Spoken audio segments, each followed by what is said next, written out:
내가 여호와께 죄를 범하였노라 하매 나단이 다윗에게 말하되 여호와께서도 당신의 죄를 사하셨나니 당신이 죽지 아니하려니와 이 일로 말미암아 여호와의 원수가 크게 비방할 거리를 얻게 하였으니 당신이 난 아이가 반드시 죽으리다 하고 나단이 자기 집으로 돌아가니라. 우리아의 아내가 다윗에게 낳은 아이를 여호와께서 지심에 심히 알는지라. 다윗이 그 아이를 위하여 하나님께 간구하되 다윗이 금식하고 안에 들어가서 밤새도록 땅에 엎드렸으니 그 집에 늙은 자들이 그 곁에 서서 다윗을 땅에서 일으키려 하되 왕이 듣지 아니하고 그들과 더불어 먹지도 아니하더라.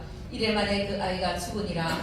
그러나 다윗의 신하들이 아이가 죽은 것을 왕에게 알리기를 두려워하니 이는 그들이 말하기를 아이가 살았을 때 우리가 그에게 말하여도 왕이 그 말을 듣지 아니하셨나니 어떻게 그 아이가 죽은 것을 그에게 알릴 수 있으랴. 왕이 상심하시리로다 함이라. 다윗이 그의 신하들이 서로 수군거리는 것을 보고 그 아이가 죽은 줄을 다윗이 깨닫고 그의 신하들에게 묻되 아이가 죽었느냐 하니 대답하되 죽었나이다 하는지라. 다윗이 땅에서 일어나 몸을 씻고 기름을 바르고 의복을 갈아입고 여호와의 전에 들어가서 경배하고 왕궁으로 돌아와 명령하여 음식을 그 앞에 차리게 하고 먹은지라. 그의 신하들이 그에게 이르되 아이가 살았을 때는 그를 위하여 금식하고 우시더니 죽은 후에는 일어나서 사주시니 이 일이 어찌 됨이니까 하니 이르되 아이가 살았을 때 내가 금식하고 우는 것은 혹시 여호와께서 나를 불쌍히 여기사 아이를 살려주실는지 누가 알까 생각함이거니와 지금은 죽었으니 내가 어찌 금식하랴. 내가 다시 돌아가게 할 수 있느냐. 나는 그에게로 가려니와 그는 내게로 돌아가지 아니하리라 하니라.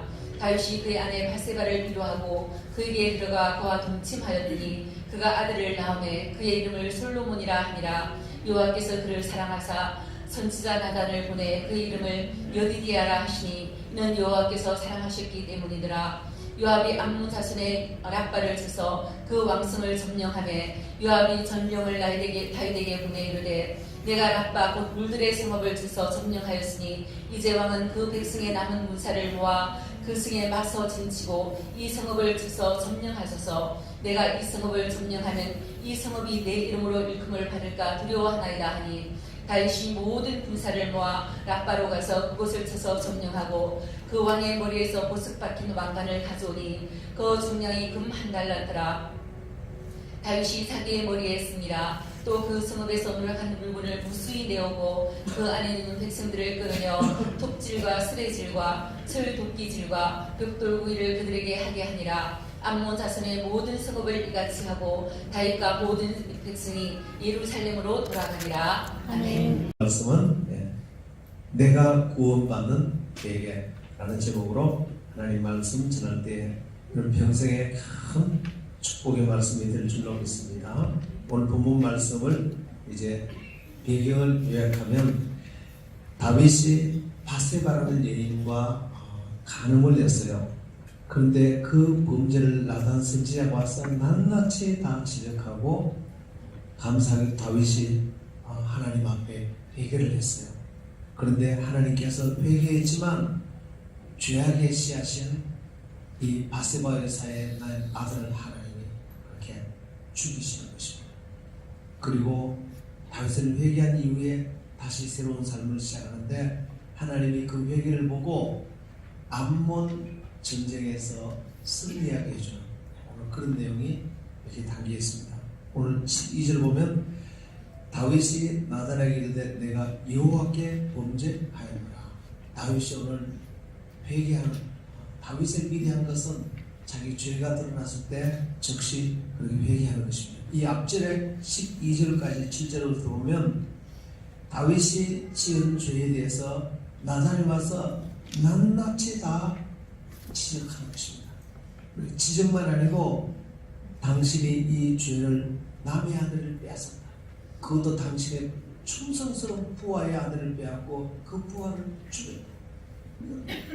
낱낱이 다윗이 아무리 숨겼을지라도 그 자기를 완전 범죄하려고 이제 우리아의 아내가 임신을 했을 때 우리아를 데리고 와서 거기에 잠자리를 하게 하고 온갖 완전 범죄를 했지만 하나님은 알고 계신 것입니다.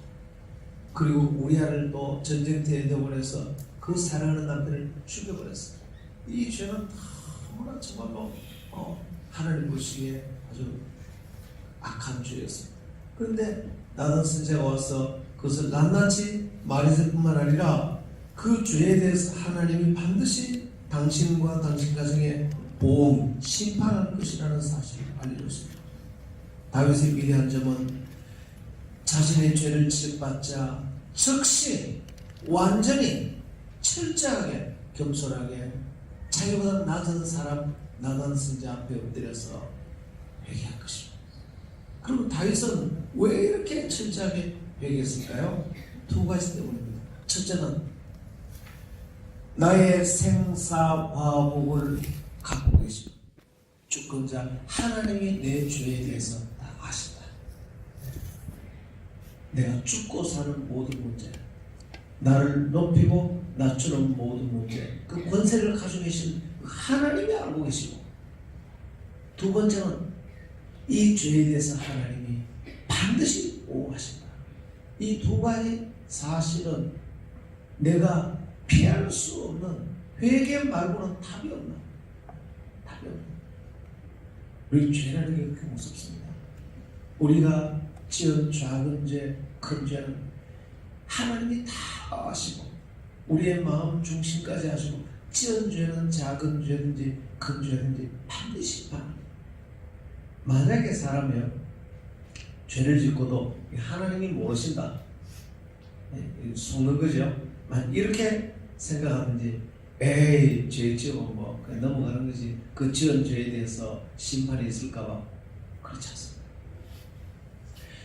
만약에 하나님이 모르신다고 생각을 하고 내가 지은 죄에 대해서 보응이 없다, 둘 중에 한 가지라도 만약 그렇게 생각하면 회개 안 합니다. 오늘 다윗은 나단 선지자를 통해서 이 두 가지 하나님이 다 하신다. 그리고 너가 그 죄로 말하면 너희 집안에 용서는, 회개하면 용서는 해주지만 너희 집안에 어마어마한 재앙이 닥칠 것이다.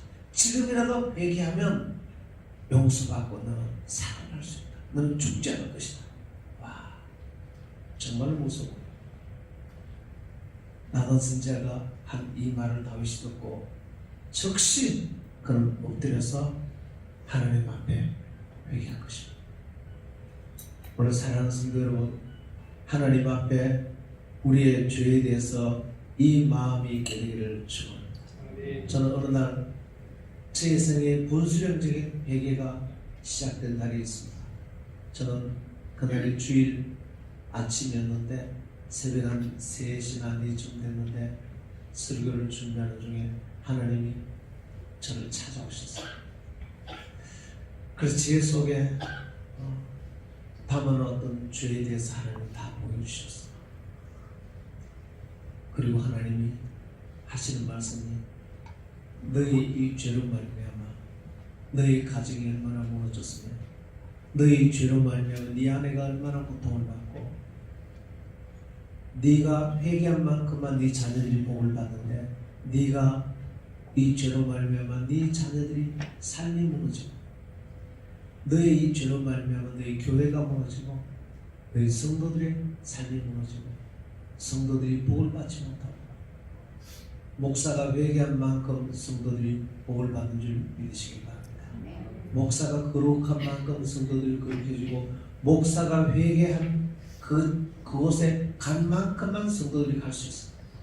하나님이 성도들의 고통받는 것이 참 나의 죄라는, 성도들이 고통받는 죄가 전부 나의 죄라는 그것이 그날 보여주는데, 그리고 앞으로도 네가 이 죄를 갖고 있느나 너희 성도들의 삶이 복을 받지 못하고 너희 자녀들이 복을 받지 못하고, 그걸 낱낱이 보여주는데 나중에는 너무나 큰 공포가 임하다.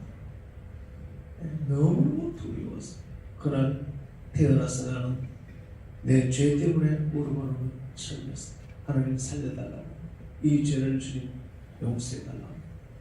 내가 예수 믿기 전에 가졌던 정욕을 따라 살고 인기를 따라 살고 모든 게 다 내 거라고 소유를 따라 살고 세상적인 성공을 따라 살고 불신자가 갖고 있는 그 모든 가치관과 동기가 목사가 되고 난 뒤에도 정확하게 그것을 따라서 겉모양은 거룩한 모양을 따라 살지만 실제 나의 동기는 하나님 믿기 이전에 심판받고 구원받지 못한 구원의 대상이 갖고 있던 그 가치를 그대로 갖고 있는 것을 보여주셨습니다.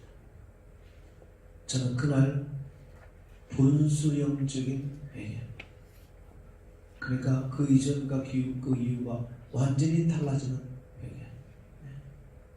저는 그날 회개하고 그 이후로부터 나는 달라지기 시작했습니다. 세상에서 제일 큰 축복이 자기 죄를 보는 것입니다. 내가 그런 죄를 갖고 있는 줄 나도 모르고 성도도 모르고, 내가 내 죄를 바라보기가 얼마나 어려운지 아세요? 항상 나는 설교하고 옳은 말만 하고, 옳은 말을 하더라도 동기는 죄된 동기로 옳은 말을 할 수 있는 줄 믿으시기 바랍니다. 옳은 행동을 하더라도 죄된 동기를 가지고 옳은 행동을 할 수 있어요. 그것을 자기가 바라본다는 것은 심히 어려운 것입니다. 내가 이렇게 설교하니까 성도들이 내 속에 많은 죄된 생각을 하고 있다고 누가 생각했습니까? 성도도 속고 나도 속고. 제일 큰 축복이 자기 죄를 바라볼 수 있는, 만약에 오늘 눈이 열렸다면 여러분은 이 세상에 최고로 큰 축복의 순간인 줄 믿으시기 바랍니다. 그래서 유명한 사막의 교훈을 이런 적이 있었어요. 자기 죄를 바라볼 수 있는 사람은 죽은 자를 살린 자보다 더 위대하다. 자기 죄를 위해 1시간 동안 울부짖고 기도하는 자는 온 세상을 가르치는 자보다 더 위대하다. 자기의 약함을 아는 자는 천사를 보는 자보다 더 위대하다. 여러분, 이 세상에 모두가 자기 죄를 바라볼 수 있고, 자기 죄를 위해서 1시간을 울부짖고 만약에 기도하는 사람이 이곳에 모였다, 천국이 될 것입니다. 가장 위대한 사람들인데, 여러분, 가정이 다 무너지고 모든 인생이 무너지는 이유는 딱 한 가지, 남의 죄는 보는데 내 죄는 못 보는 것입니다. 내 죄는 보기가 박사하기 다른 것보다 더 어렵습니다. 절대로 자기 죄는 못 봅니다. 아주 막 사생결단하고 싸워도 내 죄는 못 보는 것입니다. 아니, 아예 안 보려고 작정하는 것입니다. 모든 재앙과 저주가 내 속에 죄로부터 오는 줄 믿으시길 바랍니다. 다윗에게 이 어마어마한 가문의 저주와 재앙은 딱 한 가지, 그의 죄로부터 온 것입니다. 세상의 가장 아름다운 모습은 자기의 죄를 깨닫고 뉘우치는 것입니다. 세상에 가장 고귀하고 정말로 아름답고 가치 있는 감정과 태도는, 본받을 만한 모습은 자기의 죄를 뉘우치고 회개하는 것입니다. 이 모습보다 세상에 더 아름다운 모습은 이 세상에 없습니다. 왜? 모든 사람들이 이 마음만 가진다면 이상한 천국이 될 것이기 때문입니다. 마귀가 딱 한 가지 걸어먹는 게 있는데, 다 하더라도 네 죄만 바라보지 말라. 회개만 하지 말라. 네 죄만 안 바라보면 예수도 필요 없고 회개도 필요 없고 너는 영원히 지옥에 가게 될 것이다. 이 땅에 살아도 지옥처럼 살고 너는 지옥 메이커, 지옥을 만드는 사람이 될 것이다. 최고 큰 축복이 내 죄를 바라보는 것인 줄 믿으시길 바랍니다. 왜냐하면 현재 내가 잘못되어 있기 때문입니다. 의인은 없나니 하나도 없나니 모든 사람은 태어날 때부터 죄인으로 태어났고 100% 지금 잘못된 상태에 살고 있기 때문입니다. 나를 높여놓고 살기 때문입니다. 가장 완전한 자는 십자가를 가운데 두고 모두가 다 십자가 앞에 무릎 꿇고 기도하는 모습이 정상적인 인간의 모습인 줄 믿으시기 바랍니다. 가장 완전한 모습은 내가 가운데 있는 것이 아니고 한가운데 하나님이 계시고 그 하나님 앞에 모두 무릎 꿇고 그분 앞에 예배하고 그분만 높이는. 그래서 오늘 박수 치지 말라는 거예요. 우리는 그냥 이렇게 격려하려고 그랬는데 여러분 하나님만 높이게 되기를 축원합니다. 하나님 한번 높이시고 모두가 다 주변에 무릎 꿇고 있는 모습을 생각하십시오. 여러분 가정에 하나님 한 분만 높이시고 모두가 다 예수님 주변에 무릎을 꿇으십시오. 교회 우리 교인들이 하나님 한 분만 높이시고 모두 다 하나님 주변에 무릎을 꿇고 있는 모습을 상상하십시오. 아무도 거기에 높아지지 않고 하나님 한 분만 내 죄를 바라보며 그것이 천국인 줄 믿으셔야 하는 것입니다. 인간에게 나타난 재앙을 해결할 수 있는 유일한 길은 회개 말고는 어떤 길도 없기 때문입니다.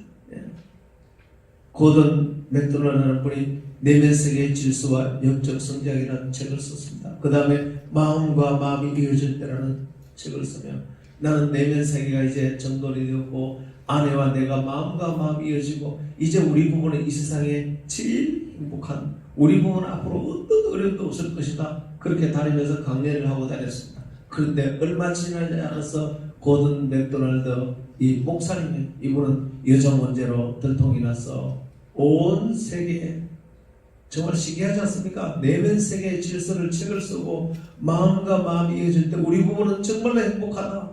절대로 어린이 없을 것이다. 바로 그렇게 말하고 바로 여자 문제가 생겼어. 목사직에서 쫓겨나고 그냥 수년 동안 공동체에서 쫓겨났어. 천차만상. 여러분 정말 신기하지 않습니까? 그 분야의 전문가인데 어떻게 이렇게 될까요? 전문가인데 그걸 바로 설명하고 다니는 분이 그렇게 무너졌어요. 여러분 사람이란 평안할 때 조심해야 됩니다. 성취가 이루어질 때 조심해야 됩니다. 다윗이 차라리 사울에게 쫓겨다니며 죽을 고생하고 오직 내가 살 길은 나를 살려주실 분은 하나님밖에 없습니다. 내가 살 길은 기도밖에 없습니다. 죽을 고생하며 사울에게 쫓겨다닐 때 그때는 간음이란 죄는 범하지 않았습니다. 여러분 철박할 때가 최고 큰 축복인 줄 믿으시기 바랍니다. 드디어 사울도 죽고 이제 남북 통일왕국 이루어지고 그에게 어려움이 없고 탄탄대로 이제는 남는 게 시간이요 남는 게 평안이요 평안이 항상 좋은 건 아닙니다. 남는 게 시간이요 건강이요. 전쟁하는 가운데 다윗은 시간이 남아 돌았습니다. 그때 잠시 밖에 나가니까 옆집에 한 여인이 옷을 벗고 목욕을 하는데 그걸 봤습니다. 봤으면 얼른 눈을 돌리고 회개해야 되는데 그때 사울에게 쫓겨다닐 때 같으면 볼 시간도 없을 만한 봤더라도 지금 죽을 고생을 하니까 피했을 텐데 남는 게 시간이에요. 남는 게 시간. 그 여인을 불러서 권력도 있을 때 시간과 권력이 있을 때 평안할 때 그때 가능한 것입니다. 여러분 그때가 제일 위험합니다. 사람이 고생한 이후에 성공하면은 반드시 나는 보상 심리가 있습니다. 내가 이렇게 고생했는데 이제는 보상을 좀 받아야지. 하루 종일 떼약볕이 일하고 나면 휴식 시간에 쉬면서 뭘 나는 이제 먹어도 돼 하고 보상 심리가 있습니다.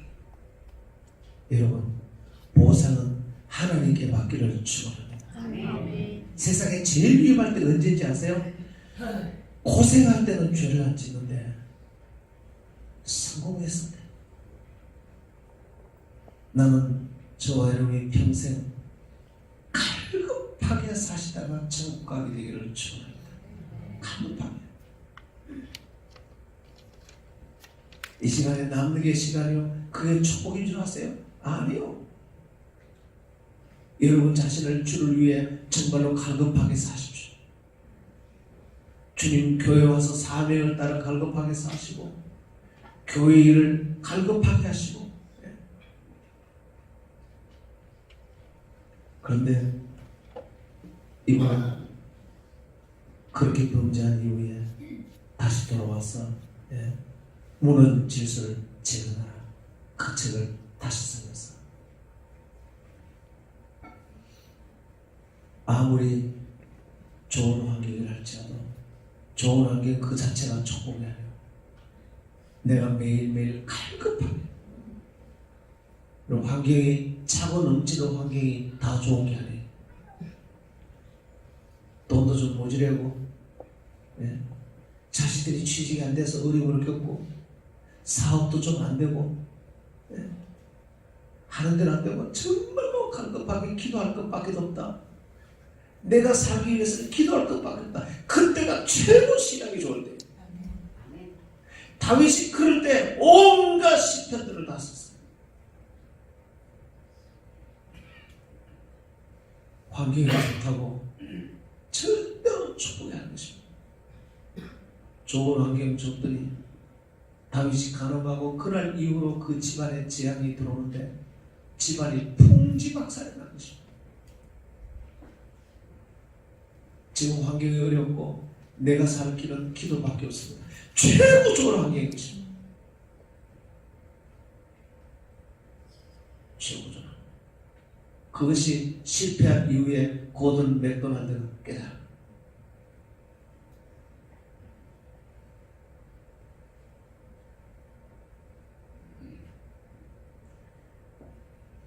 인간은 항상 범죄할 위험의 가능성을 갖고 살아가는 게 인간의 것입니다. 회개는 하나님 앞에 자기 주제를 깨닫는 것입니다. 자기 본수를 아는 것입니다. 인간은 의존자에 불과하며 겸손히 자기 자리를 찾아가는 게 회개입니다. 따라서 회개는 한 번 일회성으로 하는 것이 아니고 평생 하나님 앞에 해나가야 될 마음의 태도가 회개인 것입니다. 13절을 볼까요? 다윗이 나단에게 이르되 내가 여호와께 죄를 범하였노라. 나단이 다윗에게 말하되 여호와께서도 당신의 죄를 사하셨나이다. 당신이 죽지 아니하리라. 회개하니까 하나님께서 당신의 죄를 사하시고 당신은 죽지 않을 것. 다시 바꾸고 말하면 회개하지 않으면 당신은 곧 죽게 될 것이야. 정말 무서운 일이죠. 회개하지 않으면 당신은 용서받지 못하고 죽게 될 것입니다. 저는 지나온 저의 삶을 돌아보면 하나님은 내 죄를 다 아시고 내 죄에 대해서 다 보험하시더라. 내가 누구로부터 배신을 당했을 때 곰곰이 생각하면 나도 배신한 적이 한두 번이 아니더라. 내가 무엇을 빼앗기면 돌아보니까 나도 과거에 다 빼앗은 적이 있더라. 내가 누구에게 사기를 당하면 나도 누구에게 거짓말했던 적이 있더라. 내가 사람에게 이용당하면 나도 과거에 이용했던 적이 있더라. 정직하고 겸손히 나를 돌아다 보니까 하나님은 내가 지은 죄에 대해서 다 보호하시더라고. 오늘 이 말을 깨닫게 되기를 축원합니다. 아멘. 네. 따라서 오늘 본문의 말씀처럼 내가 용서를 받고 죽지 않으려면 최고의 축복이 미리 내 죄가 발견되고 깨닫는 것이 좋은 것입니다. 다윗에게는 차라리 지금이라도 죄가 발견되는 게 더 낫습니다. 죄를 지적당하는 것이 최고의 축복이십니다. 왜냐하면 망하는 것은 오직 죄 때문에 망하는 것입니다. 그래서 회개하는 것이 내가 사는 길입니다. 여러분, 설교 중에 내가 죄를 깨닫게 해주는 설교가 나에게 최고의 설교라는 사실을 나는 오랜 세월 지나서 알았어요. 오랜 세월. 여러분, 위로받는 설교는 좋긴 좋지만 꼭 안 들어도 큰 문제는 없어요. 위로받는 설교. 그런데 내 죄를 깨닫게 해주는 설교를 듣지 못하고 내가 회개하는 설교를 만약에 듣지 못했다면 다윗과 같은 이런 집안 전체가 풍지박산이다. 여러분 인생에서 그래서 최고 여러분을 진정으로 사랑하고 여러분에게 축복과 구원과 여러분을 살리는 설교는 여러분의 죄를 알려주고 깨우쳐주고 미리 들려주고 죄를 알려주는 설교가 최고의 설교인 줄 믿으시길 바랍니다. 지난 주일날 신문에 어떤 한 남자가 불륜을 행하다가 남편이 들이닥치는 바람에 그 집에 화장실로 숨었어요. 남자가 칼을 들고 당장 나오라고 죽인다고 그러니까 화장실 창문으로 밖으로 뛰어내리다가 떨어져 죽었어요. 그는 그 사건 있기 이전에 그는 이미 자기 죄에 대해서 발견했어야 하는 것입니다. 그 이전에 그는 자기 죄에 대해서 설교를 들었어야 하는 사람인 것입니다. 만약에 그 이전에 그는 자기의 죄성과 이 죄에 대한 설교를 들었더라면 그는 이 수치를 당하지 않고 죽지 않았을 거예요. 그에게 있어서 최고로 필요한 설교는 그의 죄를 들여다보고 그의 죄를 발견케 하는 설교인 것입니다. 그보다 더 그에게 축복이 되는 설교는 없는 것입니다.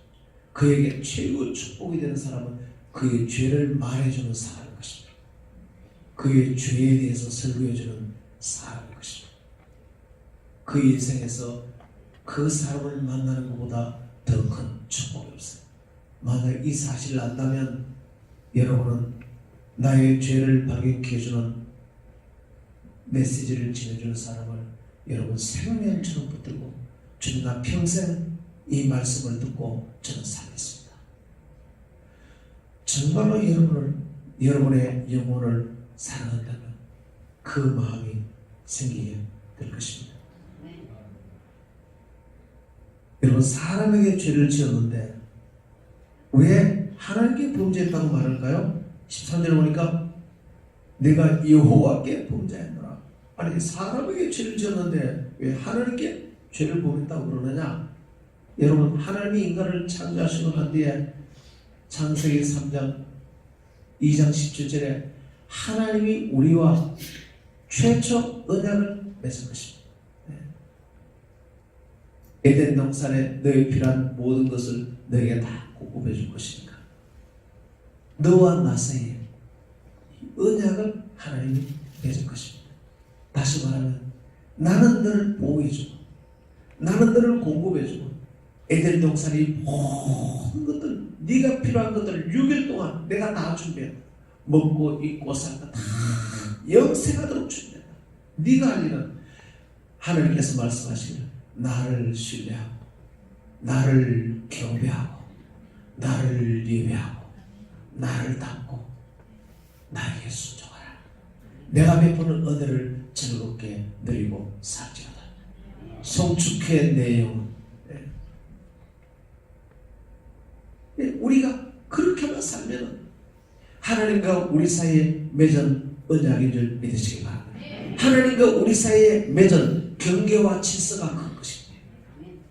창세기 1장 1절과 2절에 보면 혼돈과 공허와 흑암, 하나님 1차 창조는 혼돈과 공허가 있었어요. 무질서했어요. 그런데 하나님 2차 창조가 뭐냐면 성령이 임하고 3절에 말씀이 임하니까 빛이 있으라. 그때부터 혼돈, 무질서가 자꾸 질서로 바뀌는데 하나님과 관계의 질서, 사람과의 질서, 빛이 임하고 어둠이 물러가고 해, 달, 별, 아름다운 곡식들 온갖 세상이 정말로 그렇게 아름다운 질서가 생기는데 여러분 아름다운 천국의 모습은 하나님이 정해놓으신 아름다운 질서인 줄 믿으시기 바랍니다. 그 이전에는 혼돈, 무질서는 혼돈, 공허, 흑암 하나님의 말씀과 성령이 임하니까 전부 아름다운 질서로 바뀌게 된 것입니다. 할렐루야!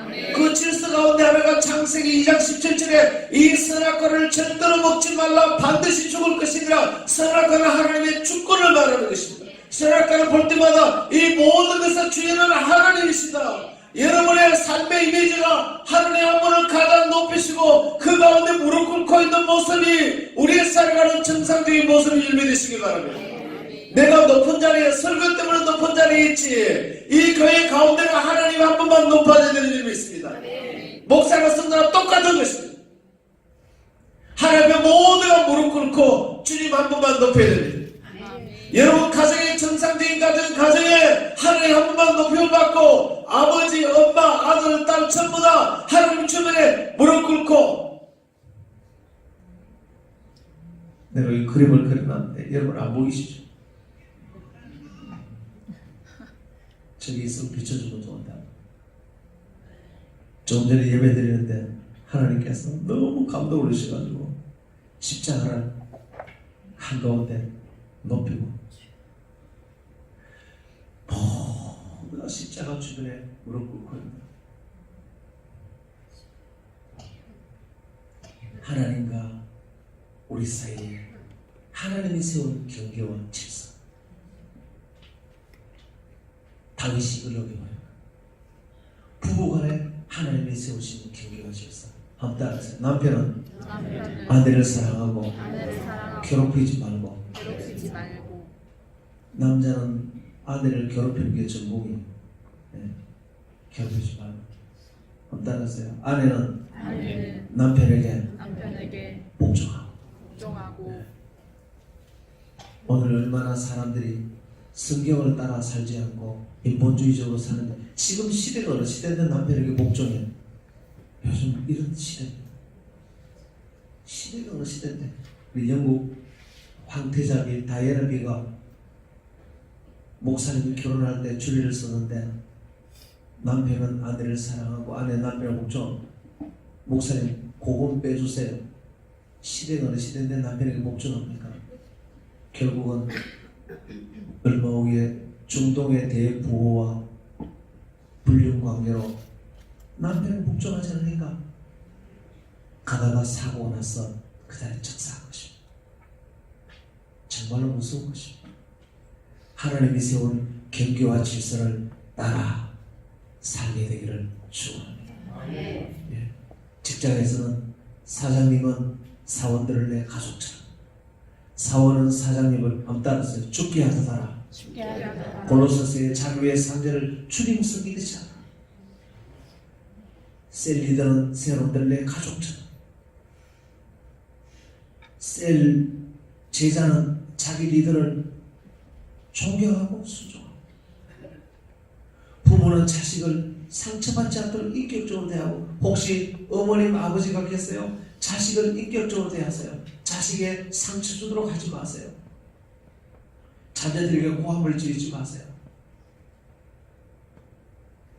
그리고 자녀는 부모를 공경하고 하나님이 정해놓은 질서를 다윗이 이것을 어겨버린 것입니다. 다윗이 이것을 어기자 그 집안에 재앙과 저주가 들어오는데 하나님께서 네가 남의 아내를 빼앗으니까 네 아내를 다른 남자에게 주겠나? 아내를 그대로 하는 것입니다. 네가 사람을 죽였으니까 너 집안에도 죽음이 일어날 것이다. 네가 배신했으니까 너도 배신당하는 일이 일어날 것이다. 가난과 저주와 어마어마한 재앙입니다.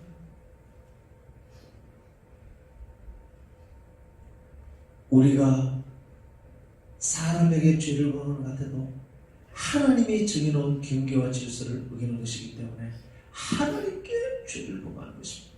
하나님께. 오늘 우리가 지은 죄를 하나님께 회개하고 회개하면 하나님은 용서하시고 다시 우리를 살려주시는 것입니다. 14절 볼까요? 14절 보면 이 일로 말미암아 여호와의 원수가 크게 비방할 거리를 얻게 하였으니 당신이 낳은 아이가 반드시 죽으리라. 참 놀랍죠? 예. 성도의 죄는 불신자의 비방거리가 된다. 예. 다윗이 성도로서 하나님의 죄를 지으니까 믿지 않는 이방인들에게 조롱거리가 된다. 다시 말하면 성도의 죄는 불신자의 시험거리가 된다. 만약에 성도가 죄를 지었을 때에 하나님이 심판하지 않으면 여기에 네 아이가 반드시 죽으리라. 아니 성도가 회개했으면 용서해줘야지 왜 아들을 죽입니까? 용서하지만 하나님이 심판하는 것입니다. 만약에 성도가 죄를 지었는데 용서만 해주고 심판하지 않으면 불신자가 보고 뭐라고 생각하느냐? 심판이 없네? 죄 지어도 상관없네? 하나님 안 계신가 봐. 역시 하나님 안 계시다는 내 생각이 맞네? 저렇게 믿는 자가 죄를 지어도 하나님이 심판 안 하니까 하나님 없구만. 하나님 안 믿고 더욱 불신앙을 가지고 모두가 다 지옥 가고 마음 놓고 죄를 짓고 더 타락하고. 하나님은 이런 세상이 될까 심히 염려하여 하나님이 공의가 무너지면 모든 게 다 무너지는 것입니다. 여러분 성도가 죄를 지으면 회개하면 용서하지만 성도를 할지라도 하나님이 보호하시고 심판하는 줄 믿으시기 바랍니다. 참 무서운 것입니다. 하나님은 성도를 할지라도 죄를 지으면 용서는 받지만 회개하면 그 지은 죄에 대해서는 반드시 보호합니다. 15절 볼까요? 나단이 자기 집으로 돌아가니라. 우리의 아내가 다윗에게 낳은 아이를 여호와께서 치심에 심히 알았대. 여기 나단이라는 분이 나옵니다. 나단, 죽음을 무릅쓰고 다윗의 죄를 지적해주는 사람. 혹시 여러분의 죄를 지적해주는 나단이 있습니까? 여러분의 나단은 누굽니까? 여러분의 죄를 지적하는 나단이 있다면 여러분은 그 나단 때문에 살게 되고 그 나단이 정말로 소중한 분인 줄 믿으시기 바랍니다. 나단은 죽음을 무릅쓰고 다윗의 죄를 지적해줬는데, 왜냐하면 그때 다윗은 권력이 막강했습니다. 당장 나단을 칼로 죽일 수 있었습니다. 그러나 나단이 다윗의 죄를 지적해주므로 다윗에게 사실은 최고의 축복을 안겨준 사람이 다윗의 죄를 지적해준 사람인 것입니다. 다윗을 구원해준 사람인 것입니다. 여러분, 내 죄를 지적해준 사람이 나에게 최고의 축복을 가져다주고 나를 구원해주는 분인 줄 믿으시길 바랍니다. 나에게 회개의 기회를 가져다주고 내가 용서받고 죽지 않도록 만들어주는 것입니다. 죄를 드러내는 설교, 그래서 용서받고 나를 살리는 설교, 그 설교는 최고의 설교인 것입니다. 위로 설교는 혹 안 들어도 별 문제가 없지만 여러분이 짓고 있는 죄에 대해서 지적해주고 회개하는 설교를 만약에 듣지 못한다면 여러분은 참으로 위험해지는 것입니다. 여러분, 회개 설교가 반드시 드려야 할 설교인 줄 믿으시기 바랍니다. 아멘. 나는 내 죄를 알려주는 회개 설교를 나는 좋아하는 사람인가 싫어하는 사람인가? 여러분 어떠세요? 여러분의 죄를 낱낱이 드러내는 죄에 관한 설교, 성화에 관한 설교를 여러분은 어떠세요? 좋아하세요? 네. 정말로 좋아하게 되기를 축원합니다. 저는 그렇습니다. 저는 나의 죄를 낱낱이 알려주는 그 설교를 세상에서 제일 좋아합니다. 왜냐하면 그 설교 때문에 내가 회개하고 우리 가정에 임할 심판을 막아주는 것입니다. 사실 다윗은 이 설교를 미리 들었어야 한 것입니다. 그런데 다윗은 참으로 가슴 아프다 이 설교를 듣지 못했습니다. 그래서 다윗의 가정에 그의 아내가 빼앗기고 그의 자식이 죽습니다. 칼부림이 나고 압살롬이 죽고 반역이 생기고 왕의 자리가 빼앗기고 가난과 질병이 그 가정에 들어오게 된 것입니다.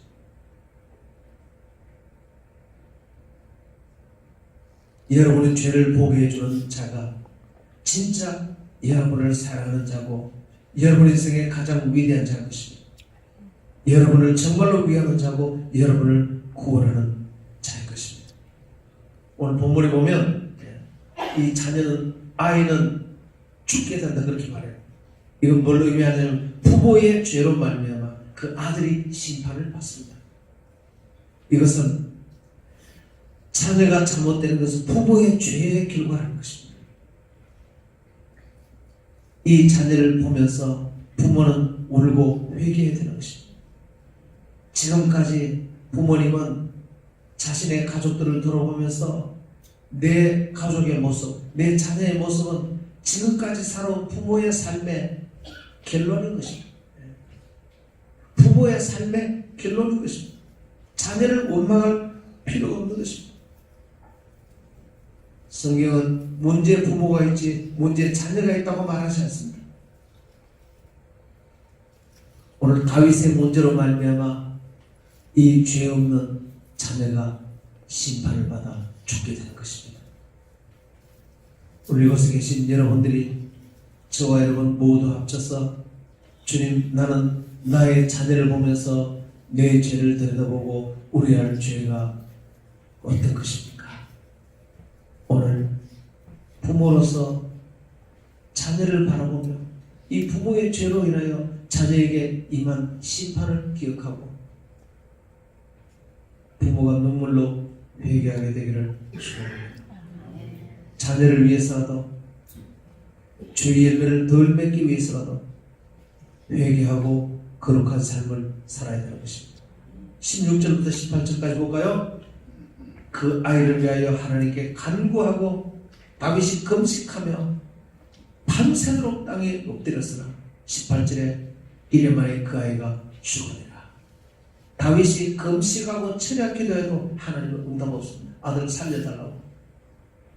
회개해도 안 살려주는 것입니다. 진짜 무섭죠. 이게 하나님의 공인 것입니다. 이 사실을 알면은 진짜 죄가 무서운 것입니다. 네. 죄가 무서운 것입니다. 네. 이만큼 회개하면 아들을 살릴 줄만 한데도 결국은 하나님이 아들 안 살려줍니다. 부모의 죄에 대한 하나님의 심판이 진짜 무서운 것입니다. 성경은 말합니다. 문제 부모가 있지 문제 자식이 있는 게 아닌 것입니다. 오늘 부모로서 하나님 앞에 바로 서서 자식이 잘 되기를 원하면 주일날 예배를 소중히 여기시길 바랍니다. 하나님과 맺은 경계와 질서를 소중히 여기시기를 축원합니다. 하나님과 맺은 경계와 질서, 가족 간에 맺은 경계와 질서를 다윗이 깨뜨리니까 그 집안에 온갖 재앙이 다 들어오고 죄 없는 자식이 죽게 되는 것입니다. 20절을 볼까요? 다윗이 땅에서 일어나 그 아이가 죽은 이후에 몸을 씻고 기름을 바르고 의복을 갈아입고 여호와의 전에 들어가서 경배하고 왕궁으로 돌아왔어 명령의 음식을 그 앞에 차리게 하고 먹은지라. 죄의 심판이 있고 완전한 회개 이후에는 하나님께서는 다시 새 출발을 시켜주는 것입니다. 천만다행으로 철저하게 회개하고 난 뒤에는 하나님이 용서하시고 다시 하나님의 전으로 나와서 하나님을 경배할 수 있는 길을 열어주시는데요. 오늘 주님 앞에 회개하고 이제 지난 죄를 다 마무리하고 새 출발하게 되기를 축복합니다. 요한일서 1장 9절에 만일 우리가 우리 죄를 자백하면 저는 미쁘시고 의로우사 우리 죄를 사하시며 모든 불의에서 우리를 깨끗게 하시사. 모든 불의에서. 23절 볼까요? 지금은 죽었으니 내가 어찌 금식하라 내가 다시 돌아올 수 있게 하겠느냐. 나는 그에게로 가려려 그는 내게로 오지 못하리라. 이것은 영아 구원의 신앙적인 근거입니다. 어린아이는 죽었지만 죄 없이 죽은 아이들은 다 구원받는다는 뜻입니다. 24절에 보면 다윗이 그의 아내 바세바를 위로하고 그에게로 들어가 그와 동침하였더니 그가 아들을 낳으며 그의 이름을 솔로몬이라 하니라. 여호와께서 그를 사랑하니라. 회개 후에 비록 불륜으로 만났지만 이 부부가 철저하게 회개한 이후에는 하나님이 이 부부를 다시 새 출발하도록 허락해 주는 것입니다. 네. 그래서 바세바의 이 우리의 아내 삶은 참 귀한 삶입니다. 이 여자 중독에 빠진 다윗을 잘못 만나 이 남자를 잘못 만나서 자기 남편 죽이고 자기 자식 죽이고 처참한 삶을 살았던 것입니다. 그는 처참하게 회개한 것입니다. 다윗도 이 여성 하나 잘못 만나서 자기 부하 죽이고 가정에 풍지박산 나고 자기 자식 죽이고 처참한 삶이 된 것입니다. 그 대가가 너무 컸습니다. 왕의 자리에서 쫓겨나고 처절하게 회개한 것입니다. 시편 32편 51편을 보면 너무나 처절한 눈물의 회개와 눈물이 강해진 것입니다. 눈물로 그의 침상이 썩었다고 말하는 것입니다. 하도 울었습니다. 여러분은 어느 걸 선택할래요? 다윗처럼 왕이 되고 이 재앙을 받는 것이 낫습니까? 차라리 왕이 안 되더라도 이 재앙을 면하는 게 낫습니까? 어느 게 좋은 것 같아요? 저는 왕 같은 거 안 해도 좋으니 우리 집안에 이런 재앙이 안 일어나기를 원합니다. 나는 그걸 선택하지 내가 왕이 될 테니 여러분 최고의 복이 왕이 못 되어도 괜찮으니까 최고의 복이 하나님의 경계와 질서를 지켜서 여러분 가정을 지키는 것이 최고의 축복인 줄 믿으시길 바랍니다. 왕 그거 뭐합니까? 그딴 것들 뭐합니까? 왕이란 그딴 것들이에요. 그 뭐합니까? 하나도 부러워할 것 없어요. 최고의 축복이 하나님 잘 섬기고 하나님이 정해준 경계와 질서를 따라 여러분 가족을 지키고 가정을 지킨다면 여러분 다윗보다 더 큰 복을 받은 자들인 줄 믿으시길 바랍니다. 네. 그러나 다윗이 이렇게 처절하게 눈물로 회개하자 하나님은 이 다윗과 바세바를 구속사의 계보에 넣어주는 것입니다. 왜냐하면 이런 죄인도 회개하면 하나님이 용서한다. 그래서 다윗은 자기의 수치를 영원히 성경에 기록해서 이 부부의 수치를 다 기록해서 드러내는 것입니다. 왜? 예수님은 죄인을 용서하시고 은혜를 베푸시는 분이며 죄인과 병든 자를 구원하러 오셨고 환난 당하고 빚지고 원통한 자를 구원하러 오셨다는 것을 주님은 알려주는 것입니다.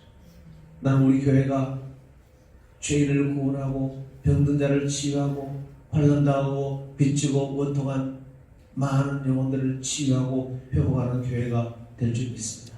그것이 우리 교회 사명이에요. 주님의 마음과 같이 여러분들은 다윗처럼 수치가 드러나고 구원받는 것이 낫습니까? 수치를 감추더라도 지옥 가는 게 낫습니까? 차라리 수치가 드러나더라도 회개하고 구원받는 것이 더 나은 줄 깨달으시길 바랍니다. 마지막으로 26절에서 31절까지 보면 여기 드디어 요압이 암몬 사람 랍바를 쳐서 그 왕성을 점령하며 하나님은 철저하게 계산을 정확하게 하고 계십니다. 다윗이 회개하고 나니까 하나님이 다시 그에게 축복을 돌려주는데 회개하고 나니까 다 계산을 하나님은 지금도 여러분의 삶을 계산하고 있는 줄 믿으시길 바랍니다. 다윗 그 큰 죄를 지었을 때는 다 뺏어버렸는데 눈물로 회개하고 나니까 암몬과 전쟁을 치러가는데 하나님이 그에게 승리를 준 것입니다. 매일매일 하나님 앞에 죄를 회개하고 거룩하게 사십시오. 그러면 여러분의 모든 삶에 하나님이 승리를 가져다 줄 줄을 믿습니다. 이런 모든 삶의 길이 이룰 줄 믿습니다. 그런데 28절 볼까요? 이걸 보면 여기에 요압이라는 사람이 나오는데 요압이라는 사람은 심히 조심해야 될 사람입니다. 요압이 뭐라고 말하느냐면 28절에 왕이시여 내가 이 암몬성을 다 지금 거의 90% 점령해놨는데 이걸 내가 다 점령하면 명예가 나한테 돌아올까 심히 두렵습니다. 10% 남은 것을 왕이 점령하셔서 왕의 명예를 높이시옵소서. 요압이 너무너무 겸손한 거예요. 그런데 사실 요압이라는 사람은 나중에 보면 요압은 반점만 겸손한 사람이에요. 참 위험한 사람입니다. 나중에 이 다윗이 요압 때문에 죽을 고생을 합니다. 지금 요압이 겸손한 것 같지만 자기 속에 야망을 감추고 있어요. 겉으로는 겸손한 것 같아도 요압은 때가 되면 기회가 오면 자기 위에 리더를 반란을 일으킨 사람입니다. 예.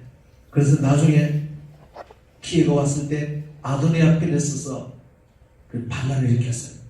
그리고 다윗을 무시하고 압살롬을 죽이고, 다윗이 압살롬을 죽이지 말라 그랬는데 죽여버려. 자기의 리더 말 듣지 않습니다. 예. 무시하고 화해하러 온 사울의 군대 장관을 죽여버려요. 다윗의 말을 듣지 않습니다. 자기 힘이 크자 드디어 다윗을 무시하고 힘을 남용하는 것입니다. 여러분 참 무섭습니다. 리더는 자기가 회개한 만큼 제자들의 마음 상태를 볼 수 있어요. 굉장히 무섭습니다. 내가 회개하지 않으면 제자들의 마음속의 죄도 알 수 없어요.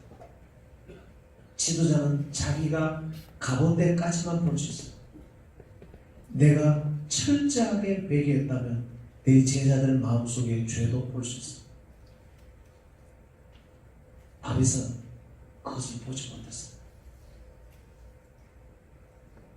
지도자에게 필요한 것은 지도자 한 사람이 철저하게 회개하면, 이렇게 반만 겸손해서 때가 오면 권력을 가지고 반란을 일으킬 사람 마음속에 죄가 눈에 보이는 거예요. 그리고 그 죄를 고쳐줄 수 있어요. 여러분은 어떤 사람이에요? 요압과 같은 사람입니까? 아니면 요압의 죄가 눈에 보여서 그 죄를 고쳐줄 수 있는 사람입니까? 아니면 요압의 죄를 보지 못하고 요압과 함께 다윗처럼 마지막에 죽을 고생을 하는 고통을 당한 사람입니까? 여러분은 어떤 사람이에요? 혹시 요압 같은 분은 아닙니까? 아니면 옆에 있는 그 사람의 죄를 보지 못해서 사람을 잘못 써서 마지막에 같이 무너지는 사람입니까? 그러나 이런 사람이 되시길 바랍니다. 여러분이 철저하게 회개하면, 내가 회개한 만큼, 내가 가둬온 만큼 다른 사람의 죄를 볼 수가 있어요. 어떤 신학자들이 얘기를 했습니다. 목사에게 필요한 건 딱 하나밖에 없다. 목사가 철저하게 회개하는 거다. 그러면 성도들의 죄가 다 눈에 보인다. 그리고 성도들의 죄를 고쳐줄 수 있다. 부모에게 필요한 건 딱 한 가지입니다. 철저하게 회개하는 것입니다. 그래야 자식하고 함께 죄에 무너지지 않습니다. 함께 무너지지 않습니다. 오늘 여러분에게 철저한 회개가 있게 되기를 축원합니다. 이번에 간증 하나 읽고 마칠게요. 현재 6분이 있는데요. 저는 돈 많은 남편과 결혼해서 유학을 다녀오고 아이를 낳으며 세상에 젖어 살았습니다. 그러다가 남편이 발음을 배워서 그 사건으로 예배를 사모하고 말씀 묵상도 열심히 했습니다. 그러나 교회 공동체에서 힘든 일을 겪는 지체들에 대해서 나의 학벌과 물질을 가지고 나는 도와야 할 사람이라고만 생각했습니다. 오직 남편이 가정으로 빨리 돌아와서 예전처럼 행복한 가정을 이루었다는 생각에 사로잡혀 말씀을 보면서도 영혼 구원을 위한 사명을 찾기보다는 가진 것을 누리는 데 취해 있었습니다. 그러나 남편의 여자 문제는 7년을 넘게 지속되고 그 사건을 통해 내 자신의 죄를 직면하게 되었습니다. 나를 위해 세상 많은 여자들이 겪는 남편의 외도 문제를 겪으면 안 된다고 생각하는가? 나를 위해 성경 속의 레아의 삶을 살지 않겠다고 발버둥을 치는가? 스스로에게 물으며 내가 죄를 물처럼 먹고 마시는 존재고 나도 뼛속까지 철저하게 교만한 죄임을 깨달았습니다. 그동안 열심히 믿음 생활을 한다고 했지만 성경을 무시하고 교회를 무시했던 죄를 깨닫게 되자 하나님, 제가 죄를 지었습니다. 고백함과 눈물로 회개가 터져나왔습니다. 죄에 대한 하나님의 심판으로 남편의 이중생활은 20년이 넘게 지속되었고 그 사이에 남편의 사업이 부도가 나고 나서 감옥에도 다녀왔습니다. 큰아들은 가출을 하고 학교에 적응을 하지 못해 고등학교를 자퇴하고, 작은 아들도 ADHD, 주의력 결핍, 과잉행동 장애로 아침마다 학교에 보내려면 매일 100번은 깨워야 했습니다. 죄를 회개하게 된 자는 사건이 올 때마다 하나님께 울며 내 죄에 대해 애통하게 되었습니다. 그러나 하나님의 심판을 받은 것에 대해서는 담담하게 현실을 받아들이고, 이 고난을 약재료로 삼아서 같은 고난을 겪는 자들을 위로하게 되었습니다.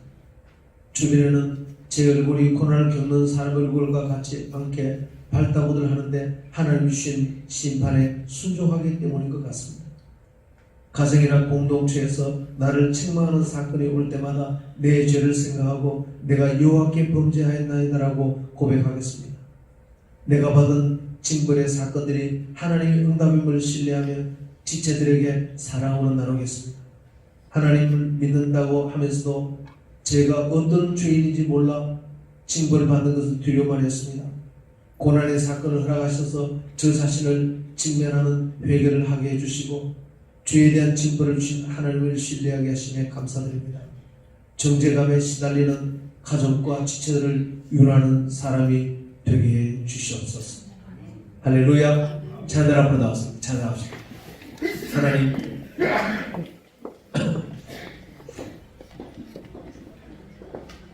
미리 회개하고 내 가정에 이 재앙과 심판에 임하지 않게 하옵소서. 그러나 임한 재앙과 심판이라도 지금이라도 내가 내 죄를 발견하고 회개할 때 하나님은 그 죄를 용서하시고 하나님 나를 구원하실 줄 믿습니다. 내 죄를 발견하는 것이 세상에서 최고로 축복이며 가장 위대한 삶을 사는 것인 줄 믿습니다.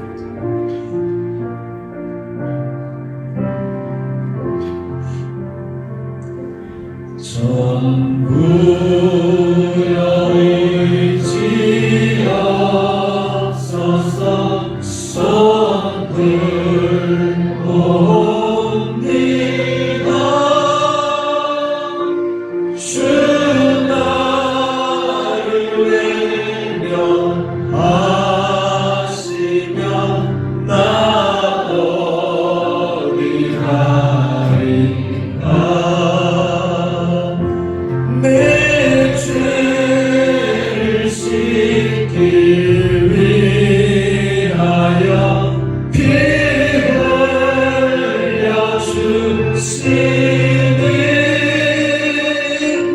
곧 회개하는 마음으로 주 앞에 옵니다.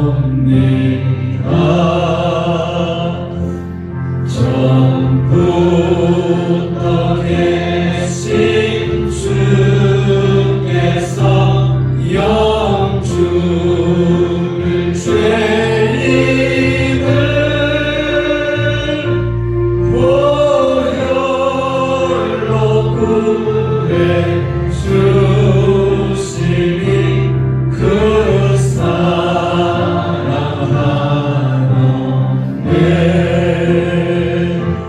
내 죄를 씻기 위하여 피 흘려 주시니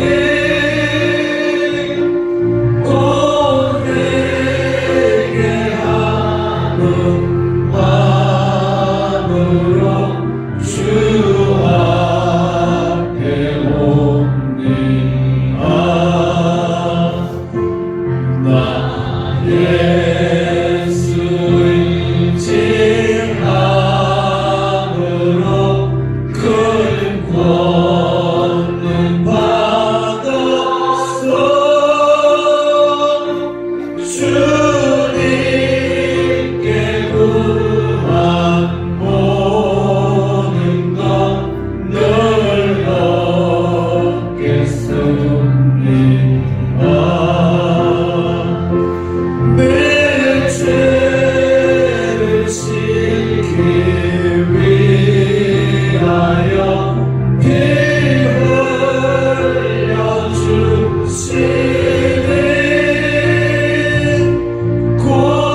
죄를 발견하는 것보다 더 다행이고 더 축복이 없는 줄 압니다. 이 세상의 생사화복의 주권자는 하나님이십니다. 하나님과 하나님께서 오신 경계와 질서를 어겨서 다윗의 가정이 풍지박산이 났고, 하나님의 정해놓으신 경계와 질서를 어겨서 자기 자녀가 죽게 되고 온 가정의 재물이 사라지고 그 지위도 사라지고 자식들 사이에 칼부림이 일어나고 가난이 찾아오고, 하나님의 정해놓으신 경계와 질서가 얼마나 무서운 것이며 그것이 최초가 되는데, 이 선악과를 먹으면 반드시 죽으리라. 용서는 받아도 심판이 있다는 것을 알게 해주시옵소서. 하나님, 오늘 하나님이 정해놓으신 경계와 질서를 생명처럼 붙들고 살게 해주시옵소서. 그렇게 할 때 하나님께서 하늘에서 복을 내리시고 지금이라도 무너진 가정이 회복되고, 하나님이 정확하게 계산하셔서 다윗이 회개하자 암몬과 전쟁에서 즉시 승리를 준 것처럼 지금이라도 회개해서 무너진 가정을 회복하게 해 주시옵소서. 무너진 내 삶을 회복하게 해 주시옵소서. 주여 한번 외치고 기도합니다. 주여 아버지 시간 기도합니다. 지금이라도 하나님과 나 사이 하나님께서 정해놓으신 경계와 질서를 따라서, 하나님의 정해놓으신 경계와 질서를 따라서 그렇게 살게 도와주시고, 하나님의 정해놓으신 경계와 질서를 따라 하나님의 정해놓으신 경계와 질서를 따라 살게 도와주시고, 하나님의 정해놓으신 경계와 질서를 따라서 하나님의 정해놓으신 경계와 질서를 따라 살게 도와주시고, 아버지 하나님, 하나님의 정해놓으신 경계와 질서를 따라 살게 도와주시고, 아버지 내 죄를 바라보게 하시고, 하나님과 나 사이에 맺은 그 질서를 따라 하나님 한 번만 높이게 하시고, 우리 주님만 높이게 하시고, 십자가에 달리신 주를 높이게 하시고, 참으로 전능하신 하나님을 높이게 하시고, 창조자 하나님을 높이게 하시고, 심판자 하나님을 높이게 하시고, 구원자 하나님을 높이게 하시고, 모든 삶 가운데 하나님 한 번만 높이게 해주시옵소서. 모든 삶 가운데 하나님 한 번만 높이게 해주여 도와주시옵소서. 아버지 하나님 한 번만 그렇게 높일 수 있도록 아버지 그렇게 축복해 주시옵소서. 하나님 한 번만 그렇게 온전히 높이는 저희들 될 수 있도록 아버지 그렇게 축복해 주시옵소서. 하나님 한 번만 온전히 높임으로, 하나님 한 번만 온전히 높임으로 놀라운 삶이 가득하게 해 주시옵소서. 아버지 내가 주님 앞에 이렇게 살 때 하나님은 놀라운 역사가 일어날 줄 믿습니다. 아버지 도와주시옵소서. 송축해 내용을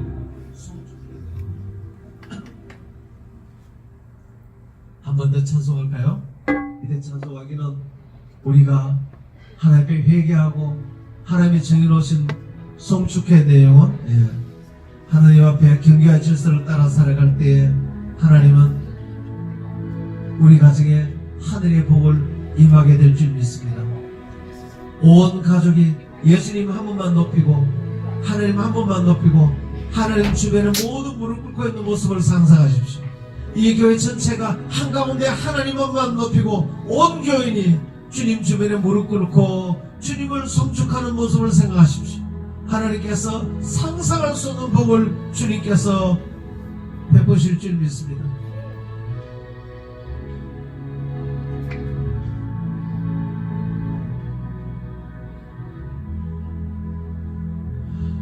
송축해 내 영혼 내 영혼아 거룩하신 이름 이전에 없었던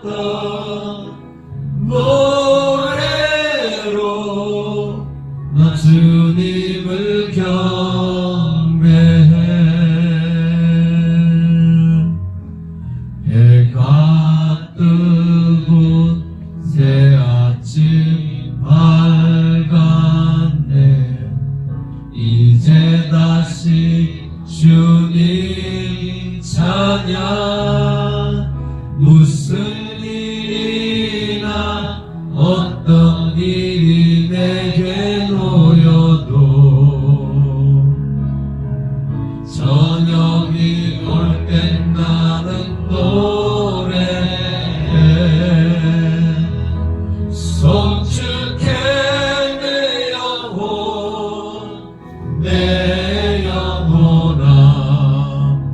거룩하신 이름. 이전에 없었던 노래로 나 주님을 경배해.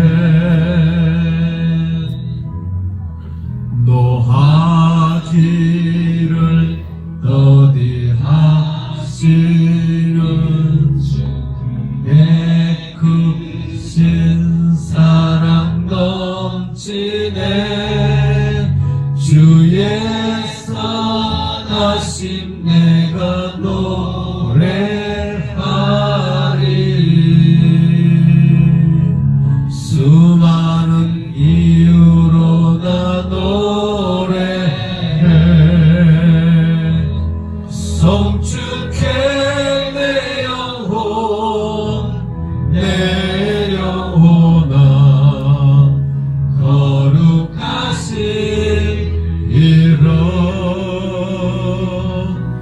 이전에 없었던 노래로 나 주님을 경배해. 곧 그날에 나의 힘 다하고 나의 삶의 여정 마칠 때 끝없는 찬양 나 드리리라.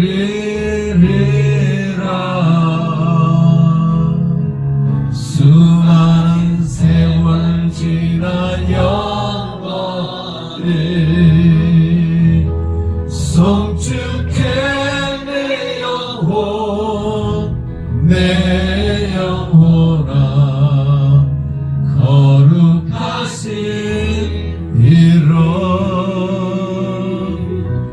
이전에 없었던 노래로 나 주님을 경배해. 가슴에 손 얹으세요. 제가 축복 기도드리겠습니다. 여러분의 삶 한가운데 예수님만 높이십시오. 지금 이 그림을 여러분 마음에 그리십시오. 여러분 가정에 십자가에 달리신 예수님 한 번만 높이 세워지고 아빠도 엄마도 아들 딸도 다 주변에 무릎 꿇고 그분을 향해 기도하는 모습을 그리십시오. 그것이 하나님이 정해놓은 경계와 질서인 것입니다.